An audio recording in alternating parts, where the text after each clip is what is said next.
سورہ آل عمران کی مختلف آیتوں کا خلاصہ پیش کیا گیا۔ ابھی اپنے سامنے جو آیت کریمہ ہے، اس آیت کریمہ کے نزول کا جو معاملہ ہے وہ یہ کہ یہود و نصارہ میں ہمیشہ مقابلہ رہا، محاذ آرائی رہی۔ وہ ایک دوسرے ہمیشہ وہ دعویٰ کرتے ہم اچھے، ہم آسمانی دین کو ماننے والے، ہم جو ہے اللہ تعالیٰ کے حکام پر چلنے والے، اس طریقے کی وہ باتیں کرتے۔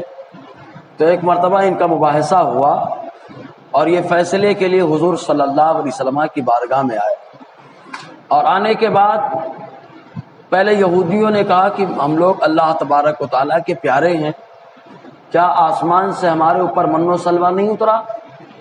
کیا ہمارے لیے چشمہ نہیں بہایا گیا؟ کیا ہمارے لیے رات کے وقت روشنی کرنے کے لیے آسمان سے کھمبا اور ستون نہیں اترا؟ حضور صلی اللہ علیہ وسلم سنتے رہے، مسکراتے رہے۔ جب وہ اپنی باتیں پیش کر چکے تو نصرانی بڑے آگے، اور ان لوگوں نے کہا کہ ہم لوگ جو ہے نا حقیقت میں آسمانی دین کو ماننے والے ہیں، اور وہ لوگ اپنے فضائل بیان کرنے لگے، قصیدے پڑھنے لگے۔ تو حضور صلی اللہ علیہ وسلم نے دونوں کا رد فرمایا۔ آقا علیہ السلام نے فرمایا کہ جب تمہارے اوپر نعمتوں کا نزول ہو رہا تھا اس وقت تم راہ راست پر تھے، ابھی تم سیدھے راستے سے بھٹک چکے ہو۔ نصرانیوں کو بھی حضور صلی اللہ علیہ وسلم نے بتایا۔ تو ان لوگوں نے کہا آپ یہ چاہتے ہیں کہ ہم آپ پر ایمان لائیں اور آپ کو اپنا سردار بنا لیں؟ حضور مسکراتے رہے۔ تو ان لوگوں نے کہا ایسا نہیں ہو سکتا، ہم لوگ جہاں پہ ہیں وہیں پہ بہتر ہیں، کیونکہ ہم لوگ اللہ کے پیارے ہیں، اللہ تعالیٰ ہمیں چاہتا ہے۔ تب اللہ تعالیٰ نے ان کے رد کرنے کے لیے قرآن کی آیت نازل فرمائی۔ فوراً حضرت جبرائیل علیہ السلام لے کر کے آئے آیت مقدسہ، جس میں بتایا گیا کہ یہ کہتے ہیں کہ ہم اسلام کے ماننے والے ہیں، حالانکہ اسلام کی ترجمانی ابھی میرے پیغمبر صلی اللہ علیہ وسلم فرما رہے ہیں۔ تو اللہ تعالیٰ نے ان کی تردید فرمائی اور فرمایا افغیر دین اللہ یبغون، تو کیا یہ لوگ اللہ کے دین کے علاوہ کو تلاش کر رہے ہیں کہ اللہ کا دین کون سا ہے؟ اللہ کا دین اسلام ہے، اور اسلام ہر زمانے میں رہا۔ یہودی اور بنی اسرائیل حضرت موسیٰ کے دور میں رہے تو حضرت موسیٰ کی شریعت کی شکل میں رہا، عیسیٰ علیہ السلام کے دور میں ان کی شکل میں رہا۔ اب خاتم پیغمبران رسول ذیشان علیہ تحیت و ثنا صلی اللہ علیہ وسلم موجود ہیں، اب ان کی شریعت کی شکل میں اسلام موجود ہے۔ تو دین اسلام سے مراد آقا علیہ السلام کا دین، آقا علیہ السلام کی شریعت۔ کیا یہ لوگ مصطفیٰ کی شریعت کو چھوڑ کر کوئی اور شریعت کی تلاش میں؟ اور یا تو یہاں اللہ تعالیٰ کے دین سے مراد خود حضور صلی اللہ علیہ وسلم کی ذات ہے۔ اس لیے کہ اسلام میں 4 چیزیں چلتی ہیں: شریعت، طریقت، حقیقت، معرفت۔ لیکن یہ چاروں الگ نہیں ہیں، جیسا کہ لوگ کہہ چکے۔ اس پہ تو بہت بیان کر چکا ہوں، اپنے یہاں خوب بتا چکا ہوں اور اچھے سے سمجھا چکا ہوں۔ ورنہ ہمارے یہاں بڑے عجیب لوگ ہو گئے تو سب کو الگ کرتے رہتے ہیں، اس کو الگ، اس کو الگ، بولے شریعت الگ ہے، طریقت الگ ہے، حقیقت الگ ہے، معرفت الگ ہے۔ جبکہ بس خالی ایک بات ہمیشہ یاد رکھے، ہر چیز کی 4 سمت، 4 جہتیں ہوتی ہیں۔ تو اللہ تبارک و تعالیٰ نے ایمان اور اسلام کی 4 جہتیں عطا فرمائی ہیں۔ ایک جہت کا نام ہے شریعت، ایک کا نام ہے طریقت، ایک کا نام ہے حقیقت، اور ایک کا نام ہے معرفت۔ اور یہ چاروں جہتوں کو ہم کیسے جانیں؟ تو ہم کو بتایا گیا مصطفیٰ کی زندگی کو دیکھو، آقا علیہ السلام کی زندگی سے 4 چیزیں نمایاں ہو جاتی، 4 چیزیں۔ حضور نے جو کہہ دیا اللہ تعالیٰ نے اسے شریعت بنا دیا۔ حضور نے جو کہا وہ کیا ہے؟ شریعت ہے۔ آقا علیہ السلام نے جو کیا وہ کیا ہے؟ طریقت ہے۔ جو حضور نے کہا وہ کیا؟ شریعت۔ جو کہا اور جو کر دیا طریقت۔ کرنے میں ایک کیفیت واقع ہوتی ہے، حالت ہوتی ہے، ایک کنڈیشن آتی ہے آدمی کی، تو اس حالت اور کیفیت کا نام ہے حقیقت۔ جو کہہ دیا وہ کیا ہے، اور جو کر دیا وہ کیا ہے، اور جو حالت پیدا ہوتی ہے اس کا نام کیا ہے، اور اس چیز کے بارے میں جتنی معلومات ہے اسی معلومات کا نام ہے معرفت۔ تو آقا علیہ السلام روزے میں چاروں پہلو ہے کہ نہیں؟ آپ روزے میں دیکھیں شریعت بھی ہے، طریقت بھی ہے، حقیقت بھی ہے، معرفت بھی ہے۔ آپ کہیں گے کیسے؟ ہم کہیں گے ایسے، حضور نے فرمایا روزہ رکھو، روزہ اللہ تمہیں تندرست بنا دے گا، روزہ رکھو تو کہہ دیا روزہ رکھنا یہ کیا ہے؟ یہ کیا ہے؟ شریعت۔ اے اللہ کے نبی صلی اللہ علیہ وسلم، آپ نے روزہ رکھنے کا حکم دیا، لیکن آپ کا روزہ کیسا تھا؟ آپ نے کیسے رکھا؟ کیونکہ جو حضور نے کیا وہ ہے طریقت۔ تو حضور نے جو روزہ رکھا، نہ سحری میں کچھ کھایا نہ افطاری میں کچھ کھایا۔ اب اگر کوئی بولے کہ ہم شریعت پہ نہیں طریقت والے ہیں، تو شریعت والے تو بیچارے سحری بھی کھائیں گے افطاری بھی کھائیں گے، طریقت کا دعویٰ کرنے والا سحری افطاری دونوں سے محروم ہو جائے گا، کیونکہ آقا نے جو روزہ رکھا اس میں نہ سحری میں کھایا نہ افطاری میں کچھ کھایا۔ حضور نے جو کہا وہ شریعت ہے، جو کر دیا وہ طریقت ہے۔ سمجھ رہے ہیں؟ اب روزہ رکھنے میں کیفیت کیا پیدا ہوتی ہے، حالت کیا پیدا ہوتی ہے؟ کہا روزے دار کا مقام بڑا بلند ہوتا ہے۔ کہا کیسا بلند ہوتا ہے؟ کہا ایسا بلند ہوتا ہے کہ اللہ تعالیٰ کو اس کے منہ کی بو بہت پسند آتی ہے، اللہ تبارک و تعالیٰ خود اس کا بدلہ بن جاتا ہے۔ کہا اچھا اتنی پیاری اس کی بو ہوتی ہے کہ اللہ کو پسند ہے۔ کہا اب بندہ شریعت اور طریقت میں چلا تو اللہ تعالیٰ نے حقیقت میں جب پہنچایا تو اس کے منہ کی بو بھی پسند کی جا رہی ہے۔ سمجھے نا؟ اب کہا اس کے بعد معرفت کیا ہے؟ کہا روزے کے سارے مسائل کو جان لو، روزے کے سارے مسائل کو جان لو، اسی کا نام کیا ہے؟ سمجھ میں آ گیا جی؟ تو یہاں دین سے مراد حضور صلی اللہ علیہ وسلم کی ذات ہے کہ خود اللہ تبارک و تعالیٰ نے دین کے چاروں پہلو کو مصطفیٰ کی زندگی میں رکھ دیا۔ اسی لیے تو حالات فرماتے ہیں اللہ کی سرتابہ قدم شان ہے یہ، انسان نہیں انسان وہ انسان ہے یہ، قرآن تو ایمان بتاتا ہے انہیں، ایمان یہ کہتا ہے میری جان ہے یہ۔ سمجھے نا؟ کیونکہ حضور ہی سے سب کچھ ہے۔ اور ایک چیز اور بتاتے چلے، اپن کیا معاملہ ہوتا ہے معلوم؟ لوگ بہت سارے چھوٹے چھوٹے اعمال چھوڑ دیتے ہیں، جیسے کہ نوافل کا پڑھنا۔ پہلے آپ یاد رکھیں، لوگوں کو مسئلہ نہیں معلوم تھا، تو اب عشاء کی 17 پوری پڑھیں گے، وہ عشاء کی 17 پوری پڑھیں گے، مغرب کی 7 پوری پڑھیں گے، وہ عصر کی 8۔ اب مسئلہ لوگوں کو معلوم ہو گیا، کیا معلوم ہو گیا؟ بولے نفل پڑھو تو ثواب، نہ پڑھو تو گناہ نہیں۔ اچھا نہ پڑھو تو کوئی بینیفٹ ہے؟ کوئی فائدہ ہے؟ اور پڑھنے میں ثواب ہی ثواب ہے، لیکن پہلے معلوم نہیں تھا تو پڑھتے تھے، اب معلومات آ گئی ہے تو چھوڑ دیے۔ وہ اندھیرا ہی بھلا تھا کہ قدم راہ پہ تھے، وہ اندھیرا ہی بھلا تھا کہ قدم راہ پہ تھے۔ جانکاری تو آدمی کے عمل میں اضافہ کرتی ہے۔ دیکھو یہ جو نوافل ہے، اس پہ لے لیتا ہوں تھوڑا سا، کیونکہ آج ہمارے ہاں اس پہ ایک دم بے توجہی ہے۔ روزے محشر حدیث پاک میں آیا، بندے کا جب حساب ہوگا تو ظاہر سی بات ہے ہر بندہ اپنے اعتبار سے کام کیا ہے، عمل کیا ہے، نماز پڑھا ہے، تو فرائض میں کمی ہوگی۔ ٹیلر کے پاس کپڑا اگر بچا ہے تو دوسرے کپڑے میں اگر کپڑا کم پڑ گیا تو پیون پیٹرن لگا کے سی دے گا، اور دوسرا کپڑا نہیں تو پیٹرن کہاں سے بنائے گا؟ تو اصل میں کمی کو پوری کرنے کے لیے دوسرا سامان تو ہونا چاہیے نا۔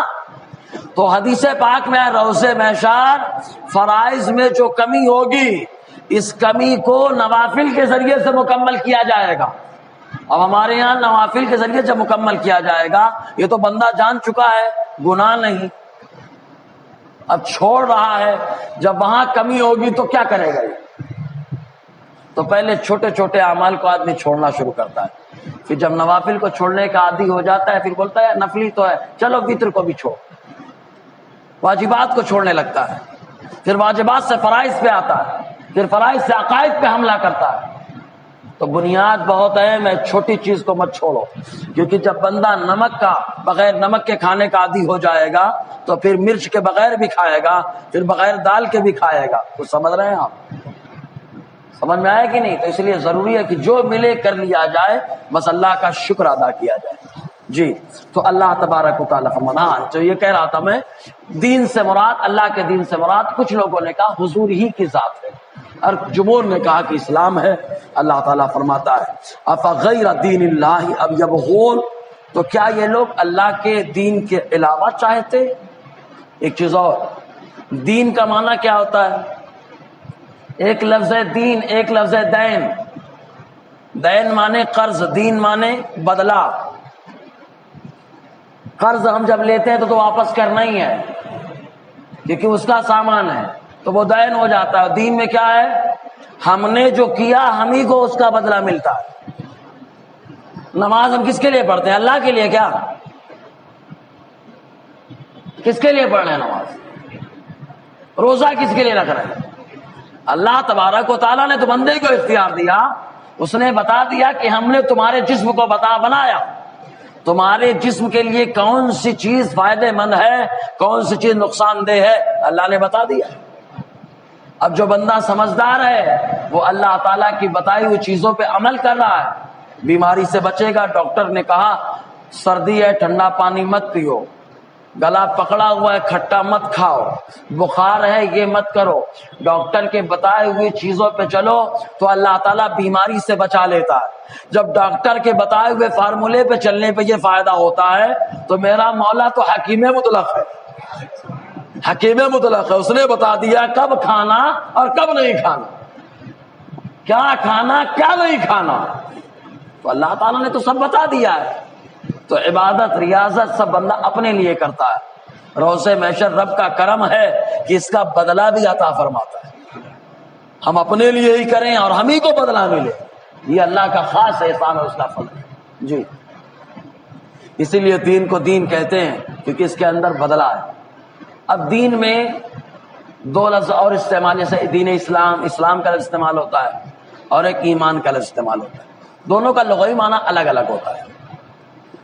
ایک ہوتا ہے ظاہراً ماننا، ایک ہوتا ہے باطناً ماننا۔ آپ کہیں گے یہ کیسے؟ تو ہم کہیں گے سنیں، حضرت جبرائیل علیہ السلام حضور صلی اللہ علیہ وسلم کے پاس آئے، انہوں نے پوچھا اسلام کیا ہے؟ تو حضور نے فرمایا تم گواہی دو کہ اللہ کے علاوہ کوئی لائق عبادت نہیں، میں اللہ کا پیغمبر ہوں۔ حضور نے فرمایا اپنے بارے میں، اور نماز قائم کرو، زکوٰۃ دو، رمضان کا روزہ رکھو، اگر طاقت ہے تو حج کرو۔ یہ اسلام کی حضور نے تعریف کی۔ پھر پوچھا جبرائیل نے ایمان کیا ہے؟ تو حضور نے فرمایا تم ایمان لاؤ اللہ پر، فرشتوں پر، اس کی کتابوں پر، تقدیر پر، اس کا اچھائی بلائی سب اللہ کی طرف سے، مرنے کے بعد دوبارہ زندہ ہونے پر۔ تو ایمان کی تعریف الگ کی حضور نے، اسلام کی الگ کی ہے۔ تو لغوی معنی کے اعتبار سے دونوں میں فرق ہے۔ ظاہراً ماننا یہ ہے اسلام اور باطناً ماننا یہ ہے ایمان۔ اسی لیے کچھ قبیلے کے لوگ جب ایمان لائے، اسلام لائے، ظاہراً ایمان لائے، تو ان لوگوں نے کہا آمنا، تو اللہ تعالیٰ فرماتا ہے لا تقولوا آمنا، تم لوگ آمنا مت کہو، بل قولوا اسلمنا، بلکہ کہو اسلام لائے۔ ولما يدخل الایمان فی قلوبکم، اور ابھی تک تو ایمان تمہارے دلوں میں داخل بھی نہیں ہوا۔ تو ایمان نام ہے اندرونی، اندر سے ماننے کا، جس کو بولتے ہیں دل سے ماننے کا، اور اسلام نام ہے ظاہر سے ماننے کا۔ اب جو بندہ یہ دعویٰ کرے ہم ایمان والے ہیں، اسلام والے ہیں، اس کے لیے دونوں چیزیں ضروری ہیں۔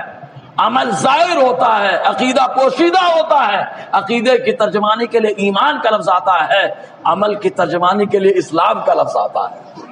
تو دونوں ہمارے لیے ضروری ہے، ایمان بھی اور اسلام بھی، عقائد بھی اور عمل بھی، دونوں ضروری ہے۔ اور ہر چیز اللہ تبارک و تعالیٰ دل سے تو مانتی ہیں، ظاہراً بھی ہر چیز اللہ تعالیٰ کو مانتی ہے۔ آپ درختوں میں دیکھیں، جانوروں میں دیکھیں، سانپ ہمیشہ سانپ جو ہے سجدے میں رہتا ہے، ہمیشہ۔ مینڈک کو دیکھنا ہمیشہ قاعدے میں رہتا ہے، بیٹھا رہتا ہے، سمجھے کہ نہیں آپ؟ ہمیشہ قاعدے میں رہتا ہے۔ جانوروں کو دیکھو، چوپایوں کو، بھینس وغیرہ کو، ہمیشہ رکوع میں ہے۔ یہ جناب انسان ہیں کہ اللہ تعالیٰ نے ان کو قیام کی حالت میں رکھا ہے، سمجھ رہے ہیں نا؟ ایسے ہی درختوں میں کچھ درخت ہمیشہ لیٹے رہتے ہیں، دیکھنا سجدے میں، کچھ جھکے رہتے ہیں رکوع میں، کچھ سیدھے کھڑے رہتے ہیں، سمجھ میں آیا؟ تو اللہ تبارک و تعالیٰ کہ عبادت ریاست ظاہراً باطناً ہر چیز کرتی ہے، تو اللہ تعالیٰ اسی کے تعلق سے فرماتا ہے وَلَهُ أَسْلَمَ مَنْ فِي السَّمَاوَاتِ وَالْأَرْضِ طَوْعًا وَكَرْهًا، اور اللہ ہی کے لیے اسلم ظاہراً فرما بردار ہے، باطناً تو سب ہیں لیکن ہر آدمی دل کو جھانک کے نہیں دیکھ پاتا اندر کیا چل رہا، تو اللہ تعالیٰ نے ظاہراً بتایا، ظاہراً تو دیکھ سکتے ہو، غور تو کرو، ہر آواز میں اللہ کا ذکر نظر آتا ہے، سننے والی زبان تو کان تو ہو، سننے والے کان تو ہر آواز میں اللہ کا ذکر نظر آئے گا، ورنہ مرغا بولتا ہے، انسان بولتا ہے، مرغا بانگ دے رہا ہے، مصطفیٰ فرماتے جب وہ بولتا ہے تو اللہ کی تسبیح بول رہا ہے، مردک بولتا ہے تو دنیا سمجھتی ہے کہ مینڈک ٹر ٹر کر رہا ہے، مصطفیٰ نے جب سنا تو بولا کہ وہ اللہ کی پاکی بول رہا ہے، یعنی ہر چیز اللہ کی پاکی، اللہ کی تسبیح بولتی ہے، سننے والے کان ہونے چاہیے، اور اللہ کی پاکی کے ساتھ ساتھ بہت ساری چیزیں ہیں جو مصطفیٰ پہ درود و سلام میں پڑھتی ہیں، پتھروں نے سلام پڑھا ہے، ترمذی شریف کی حدیث پاک حضرت علی کرم اللہ وجہ الکریم بیان فرماتے ہیں، ہم لوگ حضور کے ساتھ اطراف مکہ میں نکلے، مکے کے کنارے، فرماتے مکے کے کنارے نکلے، ہم لوگ جا رہے تھے، جو بھی درخت سامنے آتا یا جو بھی پتھر سامنے آتا سب کی زبان پہ ایک ہی کلمہ آتا، الصلاۃ والسلام علیک یا رسول اللہ، یہ ترمذی کی حدیث حسن ہے، حدیث حسن ہے، حضرت علی فرماتے، مسلم شریف کے ایک حدیث پاک، لوگ کہتے 40 سال بعد معاذ اللہ ثم معاذ اللہ نقل کفر نباشت کہ حضور نبی نہ بنے، یہ انسان کو نہیں معلوم ہوا ورنہ پتھروں کو بھی معلوم ہے 12 سال میں مصطفیٰ نبی ہے، معلوم ہے، حضور خود فرماتے ہیں مسلم شریف کے حدیث پاک، آج بھی میں اس پتھر کو جانتا ہوں، آج بھی میں اس پتھر کو جانتا ہوں جو بعثت سے پہلے مجھے سلام کیا کرتا تھا، ارے پتھر نہیں جانتا نبی ہے تو سلام کیوں کرتا، لیکن پتھر جانتا ہے کہ نبی ہے، صبر رہے گی نہیں آپ، پتھر جانتا بھی، انسان اپنے بارے میں غور کرے، یہ انسان کون سا پتھر ہے جو آج تک نہ جان سکا 40 سال سے پہلے نبی ہے، جی، تو وہ ہر چیز اللہ تعالیٰ کی پاکی بولتی ہے، لیکن بولنے کے 2 طریقے ہیں، جیسے نماز پڑھنے کے لیے تو کچھ لوگ جو ہے نا مجبوراً نماز پڑھتے ہیں اور کچھ لوگ خوش ہو کر کے پڑھتے ہیں، صحیح ہے کہ نہیں، کچھ لوگ دکھانے کے لیے پڑھتے ہیں، نماز ہی بولیں گے مجھے محل لے لیں، اب بوڑھا ہو گیا، اب نماز نہیں پڑھوں گا تو کب پڑھوں گا، ہیں سفیدی آ گئی ہے، اب بچے بھی بولتے ہیں ابا اللہ اللہ کر لیا کرو، تو اس میں بھی دیکھو 2 طریقے کے بزرگ ہو گئے ہیں، کچھ خوشی سے آ رہے ہیں، شروع سے بچپن سے پڑھ رہے ہیں، اور کچھ جو بڑھاپے میں شروع کیے، جوانوں میں 2 طریقے کے ہو گئے، کچھ وہ جو خوشی سے آ گئے، کچھ وہ جو ابا بولے شرم نہیں آتی، کماتا کھاتا ہے اللہ روزی دیتا، چل مسجد کی طرف، تمہارے شرم کے چلے آئے، تو کہا عبادت کرنے والے بھی 2 طریقے کے ہوتے ہیں، اسی کی ترجمانی اللہ تعالیٰ فرماتا ہے طوعا وکرہا، خوشی سے اور مجبوری میں، چاروں ناچار اللہ تعالیٰ کی پاکی بولتے ہیں، سر جھکاتے ہیں، اور کچھ لوگوں نے اس کی وضاحت اس طور پر بھی کی ہے، خوشی سے جیسے مسلمان کرتے ہیں، اذان کہہ دو بھاگے چلے آئیں گے مسجد کی طرف، سبحان اللہ، اب تو اذان پہ نماز کے لیے بھاگ کے آئے نہ آئے، لیکن ایک چیز میں نے آزمائی ہے، اذان کہہ دو روزہ ضرور کھول لیں گے، ہے نا، اذان کہہ دو روزہ نہیں بھی ہے تب بھی کھول لیں گے، اتنی پابندی ہے، خوشی ہے خوشی، اور کچھ لوگ وہ ہے جو خوشی سے نہیں، تلوار دکھائے تو ہی سدھرے، تلوار دکھائے تو ہی سدھرے، جیسے میں نے اس کو بتایا کہ حضور غی نواز علی رحمت الرضوان جب ہندوستان تشریف لائے تو 2 طرح کے لوگوں سے سامنا ہوا، کچھ وہ تھے جو مظلوم تھے، پریشان تھے، کوئی ان کا دیکھ بھال کرنے والا نہیں تھا، غی نواز نے ان کو سمجھایا، تو سمجھانے کے بعد اللہ نے کرم فرمایا 90 لاکھ لوگوں نے کلمہ پڑھ لیا، یہ مشہور ہے، حد تواتر کو پہنچا ہوا ہے یہ قول، لیکن ان میں ایک نالائق تھا، پرتھوی زیادہ بھوت چڑھا ہوا تھا بادشاہت کا، میں تو غی نواز نے اٹھا کے کہا چل شہاب الدین غوری کے حوالے کر دیا، سمجھ میں آیا، تو مجبوری سے خوشی سے، مکے میں بھی معاملہ ایسا تھا کہ شروع میں ابو بکر کے سامنے بات رکھی گئی، کلمہ پڑھ کے مشرف اسلام ہو گئے، کچھ لوگوں نے جب دیکھا کہ اسلام مقبول ہونے لگا تو کلمہ پڑھا. خود حضرت انس فرماتے ہیں کچھ لوگ پہلے اسلام لائے تو لالچ میں لائے، لیکن جب مصطفیٰ کی سنگت مل گئی تو اللہ تعالیٰ نے ان کے اندر اخلاص پیدا فرما دیا. شروع میں لالچ میں لائے، سمجھ میں آیا؟ تو چاروں ناچار.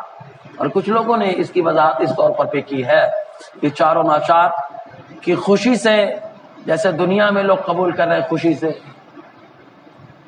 اور مجبور ہو کر کے عالم ارواح میں وہاں بولنا ہی پڑے گا. عالم ارواح میں بولنا ہی ہے کہ وہاں روح ہے اور روح میں گڑبڑ نہیں ہے، خباثت نہیں ہے، تو وہاں بولنا ہی پڑا. یہ مطلب ہوتا ہے. اللہ تعالیٰ فرماتا ہے وَإِلَيْهِ يُرْجَعُونَ، اور یہ سب کے سب اللہ کی بارگاہ کی طرف لوٹ کر جائیں گے. کم سے کم اللہ نے یہ تو بتا دیا دنیا میں بندہ تو نہیں دیکھ پائے گا، کوئی ٹینشن مت لے، آخرت میں تو مجھے دیکھ لے گا نا.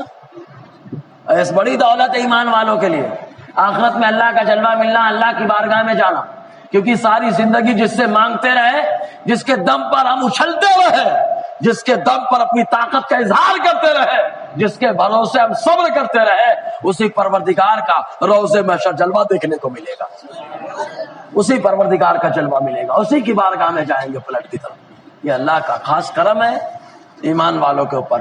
ورنہ انسان اور بھی ہیں لیکن روضے محشر ان کو دیکھنے نہیں دیا جائے گا، اللہ کا جلوہ نہیں ملے گا ان کو. پردہ پردہ، جیسے یہاں پردہ ویسے وہاں پردہ.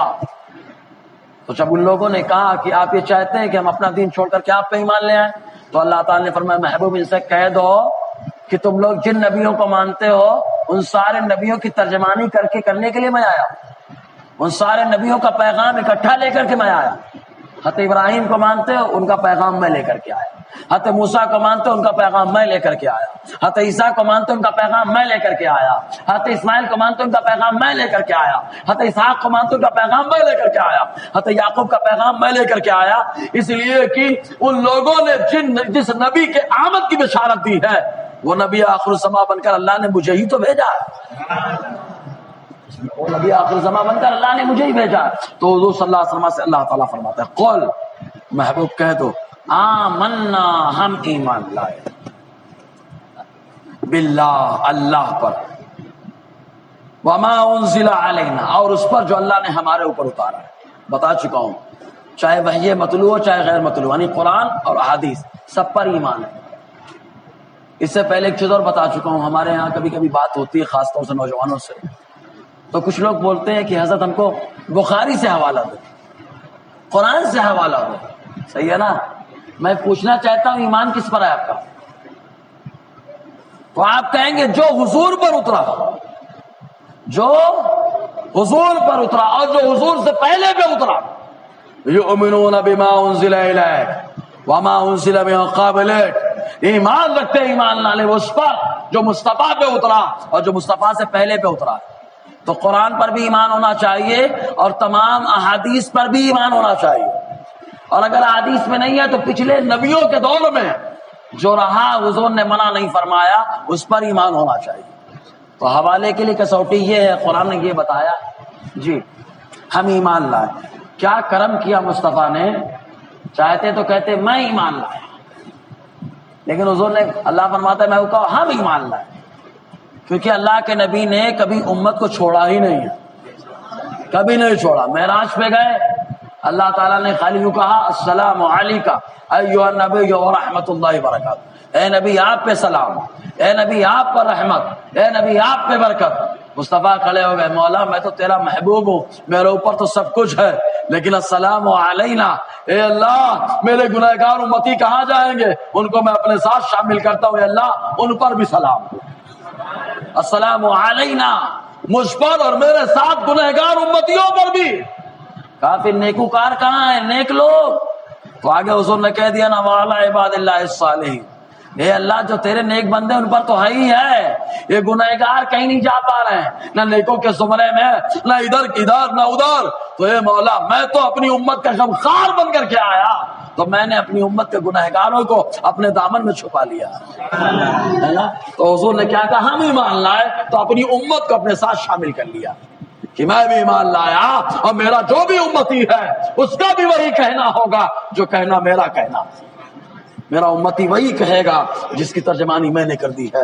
ہم ایمان لائے اللہ پر. وما انزل علینا اور اس پر جو ہم پر اترا، وما انزل علی ابراہیم اور اس پر جو ابراہیم پر اترا، و اسماعیل اسماعیل پر اترا، و اسحاق پہ اترا، و یعقوب پر اترا، والاسباط اور یعقوب کے 12 بچوں پہ اترا۔ 12 پہ تو نہیں اترا لیکن یوسف علیہ السلام پہ اترا ہے، تو یوسف علیہ السلام کے ساتھ ان کے 11 بھائیوں کو بھی شامل کیا گیا۔ وما اوتی موسیٰ وعیسیٰ اور وہ جو موسیٰ کو دیا گیا، بہت بول رہے تھے نا ستون اترا، بول رہے تھے آسمان تو ملو سلوا اترا، بول رہے تھے چشمہ بہایا گیا، نبی نے بتا دیا جو موسیٰ نے جو کارنامے انجام دیے ہیں میں سب پر ایمان رکھتا ہوں، سب کو مانتا ہوں کہ سب کچھ صحیح کیا ہے، میرا امتی بھی اس کو جھٹلائے گا نہیں۔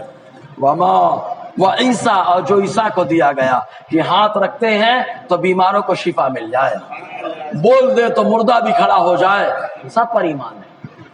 والنبیون من ربہ اور ان کے علاوہ نبیوں کو جو کچھ ملا ان کے رب کی طرف سے، سب پر ایمان، سب پہ ایمان ہے۔ حالانکہ نبیوں میں سب شامل ہے لیکن حضرت ابراہیم، اسماعیل، اسحاق، یعقوب، موسیٰ، عیسیٰ علیہ السلام کو الگ سے گنایا گیا کیونکہ یہود ہوں، نصارہ ہوں، مکہ کے باشندے ہوں، ان نبیوں کو خاص طور سے مانتے تھے، اس لیے الگ سے اسپیشل ذکر کیا گیا۔ یہاں ایک چیز اور بتا دیں، اللہ تبارک و تعالیٰ نے کہیں کہ قرآن میں فرمایا ہم نے اتارا، ہم کا لفظ آتا ہے کہ نہیں آتا ہے؟ ہم نے اتارا ہے، حالانکہ اللہ واحد ہے تو اس کا کہنا چاہیے میں نے اتارا، صحیح ہے نا؟